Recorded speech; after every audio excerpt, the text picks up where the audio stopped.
يا مساء الفل، اخباركم ايه؟ هنعمل مع بعض النهارده وجبه اقتصاديه جدا تنفع لاخر الشهر اللي احنا فيه ده.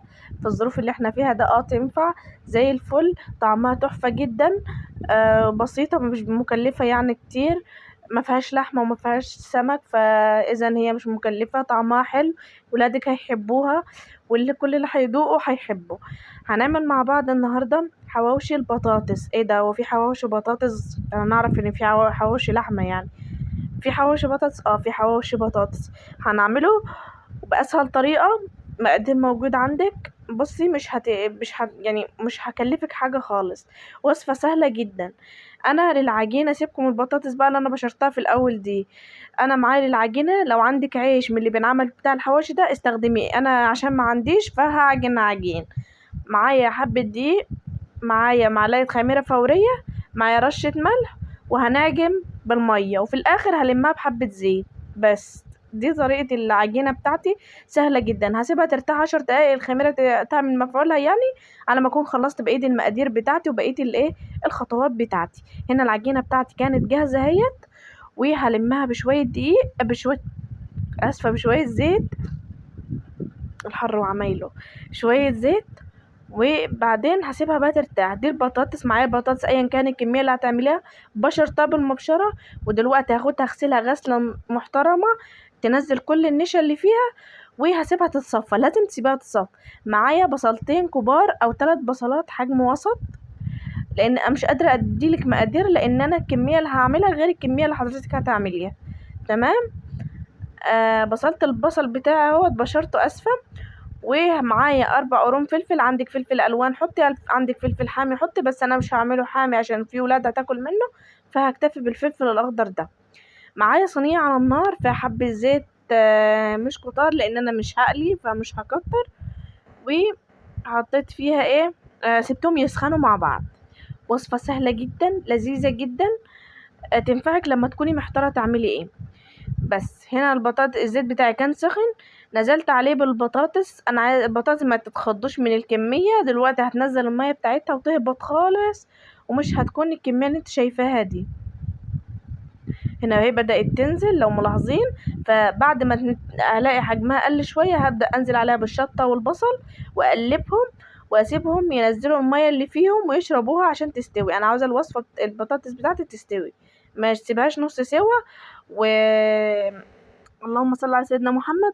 وما تهريهاش قوي يعني، خلي فيها ايه، قرشه كده عشان تكمل في العجينه اللي انا عملتها. بس انا قلبتهم وسبتهم على النار. يهدوا. اسفه، ينزلوا ميتهم ويشربوها تاني يستووا منها. حطيت معاهم معلقه صغيره توم مفروم، يديني ريحه ويديني طعم. عايزه اعزز الطعم اكتر. والحواوشي بتاعي يبقى حرش كده واحس ان هو متكلف. فاهماني؟ بس وقلبتهم مع بعض. هبدأ بقى انزل باللي هيحول لي الطعم بتاع الحواوشي بتاعي وخليه فعلا بطعم اللحمه.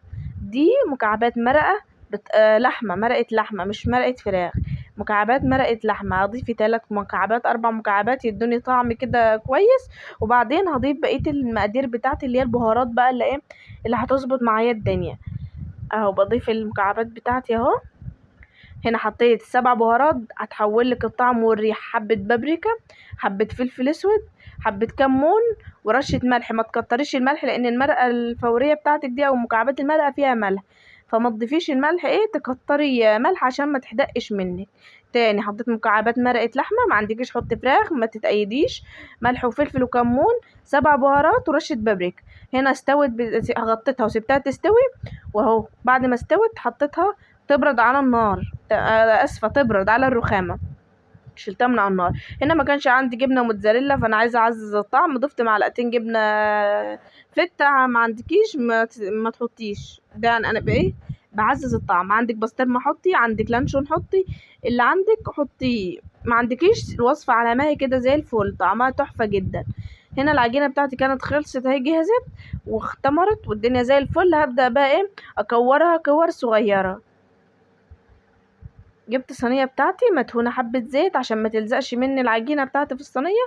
وبدات اكور بالحجم اللي انا عاوزاه. يعني انا كورت الكور الصغيره دي، واصلا هرجع بعد كده. هتشوفوا اللي هيحصل يعني بعد كده. معلش. فهقطع بقى ايه كور صغيرة كده، وهتشوف انا هعمل فيها ايه الكور دي في الاخر. اهو جبت صينية تانية ميلامين عشان ما تخليش الحاجة بتاعتي تلزق، او صينية ألمونيوم لو عندك، وبدأت اجيب دقيق وافرد، اجيب دقيق وافرد.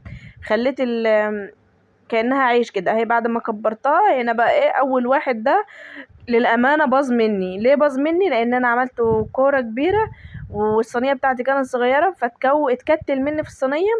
وكنت حاطة الصينية من غير زيت. لازم تحط الصينية اللي هتسوي فيها تكون مدهونة زيت، حبة زيت محترمين كده تسوي فيهم الحواوشي بتاعي، لان دي عجينة. لان انا هسويه على النار على البوتاجاز، مش هدخله فرن. اهي دي الصينية، بص شكله عامل ازاي، اتكتل مني وتكون مني. والصينية زي ما انتوا شايفين ما كنتش حاطة فيها زيت. لازم تحطوا فيها زيت ونار متوسطة. هنا كان الحواوشي بتاعي خلصت، لان انا كنت قسمت، عملت العجين فردته وبعدين قسمته نصين، وبقيت احشي كده ايه، كل نص احشيه لوحده. بصوا شكله تحفة جدا. لازم تدهني الصينية بتاعتك زيت، كل مرة تدهنها زيت، والنار تكون متوسطة مش عالية ومش واطية. جربيه بألف هنا، هيعجبك جدا. باي باي.